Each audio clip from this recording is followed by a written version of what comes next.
ำขึ้นในเลื่อนลาวแลงสำปอดยิ่มฟ้าเทียนมุงโดยเปมากัดเย็นเจอกลางค่ำคืนลึกซึ้งในทางสู่นอนเยาวหือนอนฝากความหักที่สายลมพัดเมื่อส่งถึงเมื่อสู่เฮาตึกมีไกลห่างกันเคยหาน้องหูสายในอยู่ไกลก็หักน้องอยู่ต่อสู้ต่อปานสายใน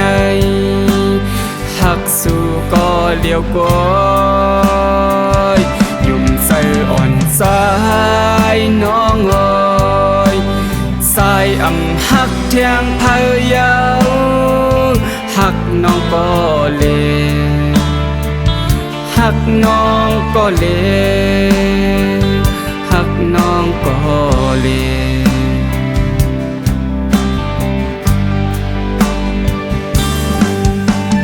โตไก่น้องโหสา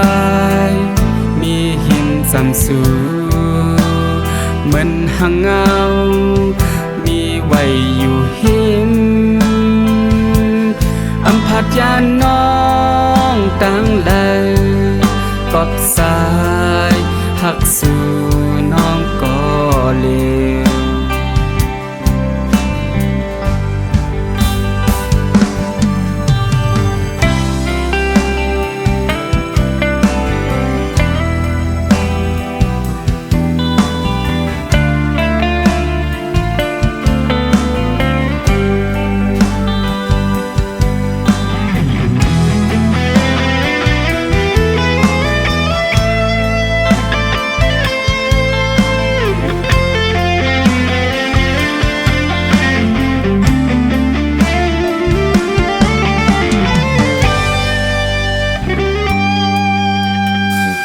ความหั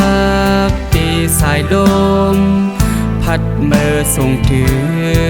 งเมื่อสู่เฮาตึกมีไกลห่างกันข้าน้องหูสายในอยู่ไกลก็หักน้องอยู่ต่อสู้ต่อปานสายในหักสู่ก็เลี้ยวก้อยยุ่มใส่อ่อนสายน้องเอ้ยสายหักเทียงพายาว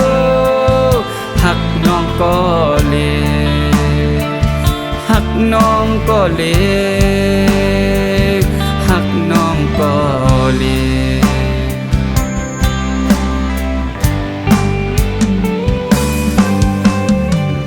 ไก่น้องโหสายมีหินจำสูเหมือนหังเงามีไว้อยู่หิมพัดยานน้องตั้งเล